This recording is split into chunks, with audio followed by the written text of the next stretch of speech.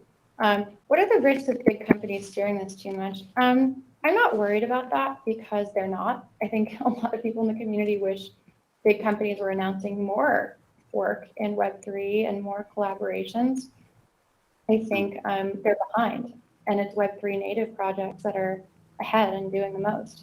And a lot of platforms like Polygon, for example, are casing the whole Web 2 and traditional company world, trying to get them to build stuff in Web 3. And at Mojito, we're enabling that too.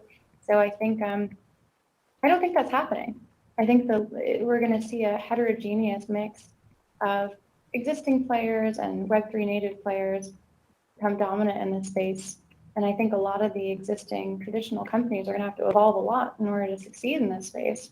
And I think they're almost at a disadvantage, which is why they benefit from guidance going in. All right. Are there problems with the technology or industry to make my job harder? Oh, yeah. Regulation. I think one of the biggest drivers of growth in our space is going to be getting regulatory clarity. And you can spend time in the space agreeing or disagreeing with the way regulators and regulation is set up in the US. Maybe there should be this rule or shouldn't be that rule. Maybe there should be this agency or shouldn't be that agency. Well, it is the way it is. And right now, usually the result of regulation is just industry growth because institutions will be more comfortable putting resources into it. And so that's going to probably be a boon for the industry, whatever you think of how it happens. Advice for individuals looking to enter the space. Good point of entry. Join communities, join DAOs. One thing we always ask people when we hire at Serotonin, especially people, ooh, look at that dance. I'll do a dance with you too.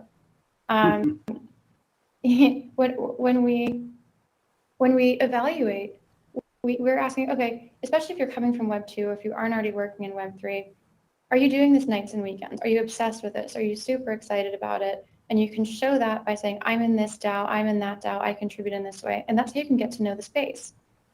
Start by giving something. Some great ways in our Boys Club. They have a really great community that I love. Friends with Benefits is another really great community, especially for people on kind of the cultural side. But there are a lot of different DAOs and groups. There are university groups. But join DAOs, join these kinds of orgs, step up as a facilitator or moderator once you get your sea legs under you, and that'll show you everything you need and also connect you with a lot of people that can show you job openings. Cool. So you might recognize some of the pictures here in this gallery. I do. Look at this. So this is the entrance to the consensus office, which is in Bushwick, right by the Morgan L train stop. I used to work in here every day for several years. It was they still amazing. I'm sure you had never been to that little oasis off the L train before. I certainly had been. No, but I got lunch from that bodega next door every single day until that area developed a lot, and now it's full of little cafes. Yeah.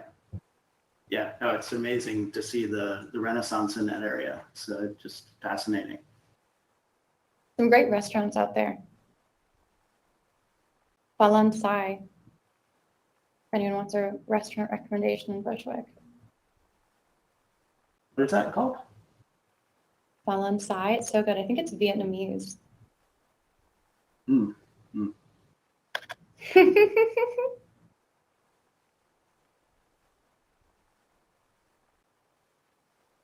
Wonder what the inspiration of my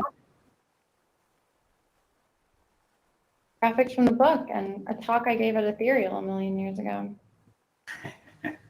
Yes, feels like a million years ago, doesn't it?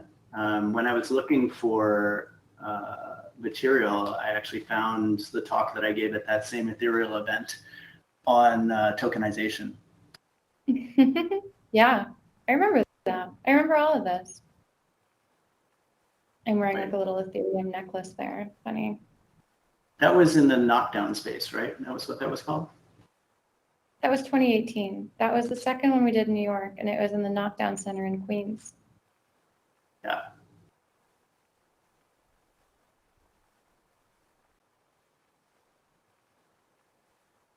So I set up a little bar here with champagne. See that? Look at that. Do we have a toast? Absolutely, yes. I'm not, I don't have my arm controls in my hands here, so, whoops. Oops, that made me sit on the table. Funny. Yeah. You can dance on the table, you can sit on the table, whatever you would. But I don't know whether it'll let you pick up the glass. You can do it if you have hand controls. This is one of the things I want to talk to the spatial folks about is having hand controls without using a headset. Oh, interesting. Yeah, champagne next time, I guess, because I have no hands, and maybe some of the people walking with us have hand controls. I guess the champagne's theirs.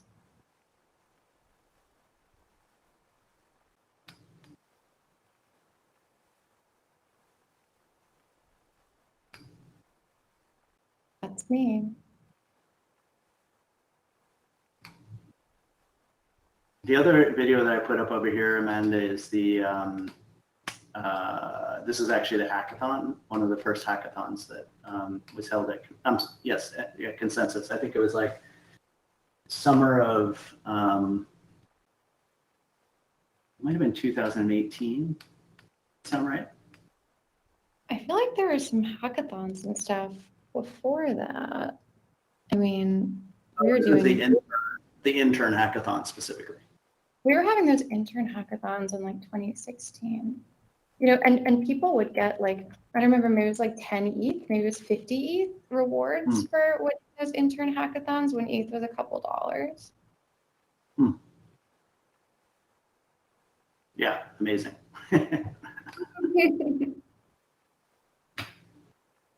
Yeah, now imagine winning an intern hackathon and getting like $100,000.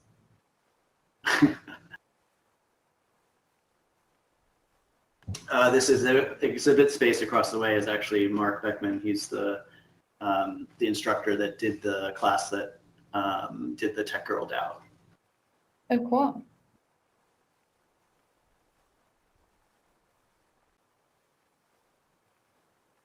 Oh, you're right. That was 2016. That video of the hackathon, the intern hackathon, is 2016.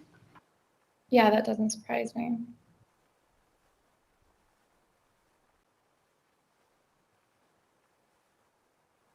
The interns would go out in the park. There's this park behind that office, and the interns would go out there and have pizza, and someone would give them a lecture about something. It was great. It was a cool internship program. It was. I agree with that. It was amazing. A little free form, but cool exposure.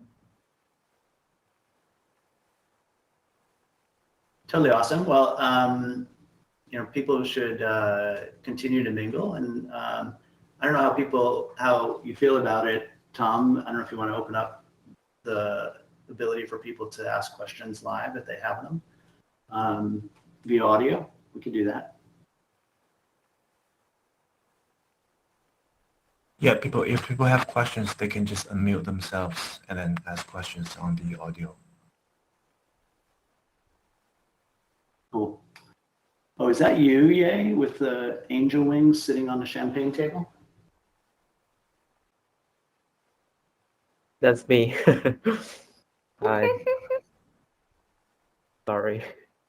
Nice outfit. No, I love it. I guess you were trying to reach the unicorn.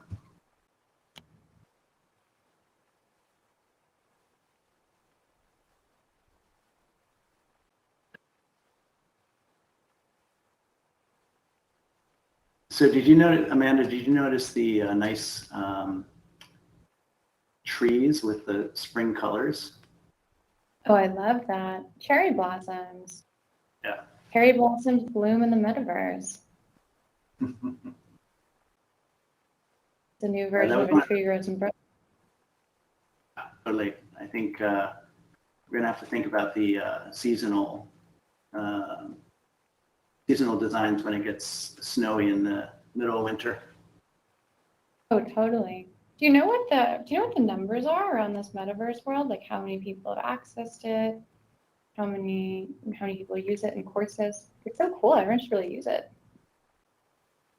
Yeah, I mean, this is what I've been, we've been talking, you and I have been talking about incorporating some of the stuff in your book into my e-commerce class. The questions I was asking you on stage about, how do we incorporate Mojito, for example, into an exhibit like this, right? So that we could actually have purchasable art, things like that, right on the wall. Oh, we could do that. We could do that easily. I actually it's a use case that we're going into at Mojito. So right now you get a game, and a lot of games have in-game assets, and people spend a lot of money on in-game assets. It's a multi-billion-dollar industry. Mm-hmm. And usually the marketplaces where people buy and sell those things on secondary are happening on like PayPal and random escrow services off platform, which means the games themselves don't make any money from all the transaction volume. And some of the games even discourage these secondary marketplaces, but they exist nonetheless. So I think games are going to really want to bring those secondary marketplaces into the in-game platform, and they're going to need Web3 to maintain the like provenance and uniqueness of those goods. And so one of the capabilities we're thinking about a lot at Mojito is how do we want to enable an in-game marketplace? And I think the work that's going into that is exactly what can be used in a context like this. Interesting. Yeah, but we definitely I want to talk about that because the way I'm thinking about it is, actually have students be working on projects where they can incorporate e-commerce concepts into the work directly into the metaverse and just continue to iterate and build. Love it. So I know you're a busy woman. It was so wonderful to stroll around Washington Square Park with you, and really excited to see the work that you're doing, and look forward to continuing to collaborate. We'll also be talking to the spatial team about enabling features that would be interesting. Like, as I mentioned, being able to actually control your arms without a headset would be wonderful. But lots of other ideas there as well. So look forward to continuing the conversation. Absolutely. Fabulous. And thank you so much for inviting me into this super cool world. I think what you guys are building is incredible. And if there's any way I can partner and be supportive, I'm super psyched to be included. So thanks so much for having me. Great to meet you guys. I'm going to throw my Twitter, which is at Amanda Cassatt, into the chat if you're interested in following our work. Shoot me an email at amanda@serotonin.co if you're curious about the work we do at Sero. Potential jobs in the space, whatever it is. So thanks so much, everybody. Thanks again, Yorke, and team, and everybody that built and contributed to this. Bye now. Hey, by the way, aren't you going to be in? Oh, she jumped out. I think Amanda's going to be in New York in a month, so we'll also probably want to hang out with her in person. So maybe we'll do a stroll through Washington Square Park. All right, thanks everyone. Great collaboration to get this off the ground, and looking forward to continuing.